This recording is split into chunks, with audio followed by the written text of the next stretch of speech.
अजमेर शरीफ की वो बड़ी डेग जिसमें एक बार 4800 केजी यानी 125 मन खाना पकाया जाता है, लंगर बनाया जाता है, तकसीम किया जाता है। तो सुल्तानुल हिंद के दरबार में इस डेग को किसने रखा, इस डेग को यहाँ बनवाने का मकसद क्या था और कौन था वो शख्स जिसने इस डेग को बनवाया था पहली बार, आज पूरी जानकारी इस वीडियो में देने जा रहे हैं दोस्तों। तो ख्वाजा गरीब नवाज के चाहने वाले अगर आप भी हैं तो इस वीडियो को यहीं से कर दीजिए लाइक, चैनल को कर लीजिए सब्सक्राइब और बेल के बटन को ऑन कर दे। सुल्तानुल हिंद ख्वाजा गरीब नवाज रहमतुल्लाह अलैह की दरबार में यूं तो दोस्तों बहुत सारी ऐसी चीजें हैं जो अपने आप में एक बड़ी तारीख को समेटे हुए है और उन्हीं में से एक डेग है जिसको दुनिया का बिगेस्ट डेग कहा जाता है। वो डेग जिसमें 4800 केजी खाना एक ही बार बन जाता है। तारीख ये भी मिलती है कि 125 मन खाना पकाने वाली कैपेसिटी वाला ये डेग जो आज ख्वाजा गरीब नवाज के दरबार में मौजूद है, आखिर किसने इस डेग को बनवाया था, उसके पीछे की वजह क्या था। तो चलिए दोस्तों पर्दा हटाते हैं, जलवा दिखाते हैं। भारत के इतिहास के पन्नों को जब आप पलटिएगा तो एक तारीख निकलता है मुगलिया सल्तनत का, और उसी मुगलिया सल्तनत में एक बादशाह जिसको दुनिया जमाना बादशाह अकबर के नाम से जानती है, ये डेग भी दोस्तों उसी बादशाह अकबर ने एक मकसद के तहत, एक मन्नत के तहत वहां बनवाया था। वो मन्नत क्या थी, बादशाह अकबर ने क्यों इस डेग को बनवाया था दोस्तों, और पहली बार खाना किसने बनवाया और तकसीम करवाया। चलिए आगे बढ़ जाते हैं दोस्तों। एक किला, एक जगह जिसको आप जानते होंगे जिसका नाम चित्तौड़गढ़ है दोस्तों। जब बादशाह अकबर चित्तौड़गढ़ में हमला कर रहा था, फतह नहीं हो रही थी, बादशाह अकबर ने सुल्तानुल हिंद के बारे में सुना था। ख्वाजा के दरबार में वो आता है, मंगता बनकर आता है, झोली पसार कर, झोली फैलाकर एक बादशाह हिंद के राजा के दरबार में, हम सब के ख्वाजा के दरबार में कहता है कि अगर मुझे चित्तौड़गढ़ में फतेहयाबी मिल गई तो या ख्वाजा तेरे दरबार में मैं एक ऐसा डेग बनाऊंगा जिसकी कैपेसिटी 125 मन का होगा। वहां पर डेग को बनवाने के बाद मैं आपके दरबार में पैदल ही आऊंगा, लोगों तक लंगर लुटाऊंगा। वो मन्नत मांगता है। मन्नत मांगने के बाद ख्वाजा गरीब नवाज की दरबार से लौटने के बाद बादशाह अकबर चित्तौड़गढ़ में हमला करता है और उस हमले में ख्वाजा का कर्म हो जाता है और चित्तौड़गढ़ पर बादशाह अकबर की हुक्मरानी हो जाती है। बादशाह अकबर फतह हो जाता है। जब बादशाह अकबर को फतेहयाबी कामयाबी हासिल हो गई दोस्तों, तो बादशाह अकबर अपने पूरे लाव लश्कर के साथ पैदल ही चित्तौड़गढ़ से अजमेर मोहल्ला का सफर करने लगता है। और आलम यह था कि सब के सब रोजे में थे। रोजे के आलम में पैदल चलते हुए पथरीली रेगिस्तानी जमीन में पैदल चला जा रहा था। उनके जो लश्कर था, बादशाह अकबर के लश्कर के हालात पस्त हो रहे थे, हालात खराब हो रहे थे, लेकिन बादशाह के सामने कोई कुछ नहीं बोल रहा था। लेकिन मंजर जो असलियत थी, बादशाह के फौज में बड़ा घबराहट था, हालत खराब हो रहा था।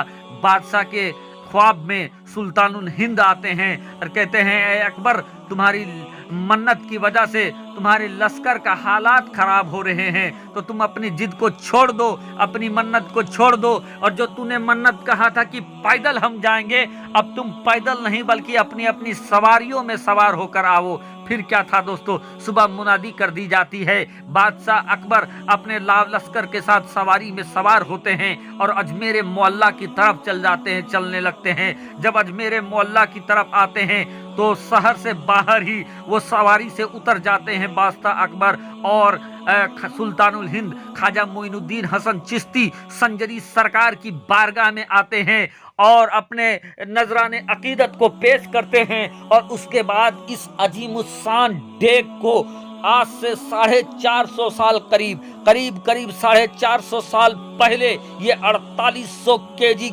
का खाना बनाने की कैपेसिटी वाला, यानी 125 मन खाना एक ही बार बनाने की कैपेसिटी वाला दुनिया के इस बड़े बिगेस्ट डेग को यहाँ पर बनवाकर यहाँ पर रख दिया जाता है। और सिर्फ बनवाकर रखा ही नहीं जाता है, बादशाह अकबर ने ही पहली बार यहाँ पर दोस्तों उनके चाहने वालों ने ही यहाँ पर खाना बनवाया है, लंगर बनवाया और लंगर बनवाकर गरीब गुरबा मिस्कीन जायरीन में उस लंगर को तकसीम कर दिया दोस्तों। और तब से लेकर आज तक कभी ऐसा नहीं हुआ कि ये लंगर बंद हो। वक्त बर वक्त ये लंगर बनता ही रहता है और जो भी चाहने वाले यहाँ पर जाते हैं, जिनकी मन्नतें पूरी हो जाती हैं और जिनको अल्लाह तबारक व तआला ने इस्ताअत कुव्वत दिया है, वो अपनी कुव्वत के हिसाब से जो वहाँ के खुद्दाम रहते हैं उन खुद्दाम से रास्ता करके यहाँ पर लंगर बनवाते हैं। और इस लंगर में दोस्तों जाफरानी चावल से लेकर कई कनस्तर घी शक्कर, ड्राई फ्रूट, गड़ी, छुहाड़ा, किशमिश, काजू, बादाम, पिस्ता, जितनी जैसी औकात उस औकात के मुताबिक यहाँ पर खाना बनवाया जाता है दोस्तों। और इस डेग में खाना बनवाने के बाद फिर यहाँ पर सीढ़ी डाला जाता है। सीढ़ी डालने के बाद बाल्टीन से इस पूरे खाने को, इस लंगर को बाहर निकाल लिया जाता है, कनस्तर में भर भर के जहां तकसीम किया जाता है वहां तक पहुंचाया जाता है।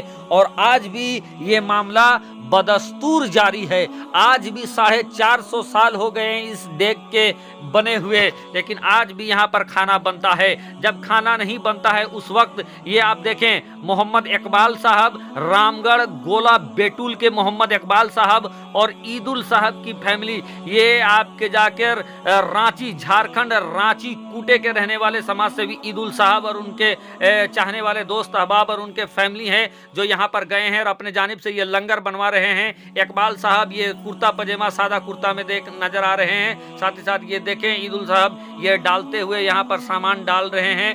बहरकैफ जिसकी जितनी औकात होती है ये यहाँ पर लंगर आज भी बनवाया जाता है और बदस्तूर ख्वाजा के दीवानों में यहाँ पर बांट दिया जाता है।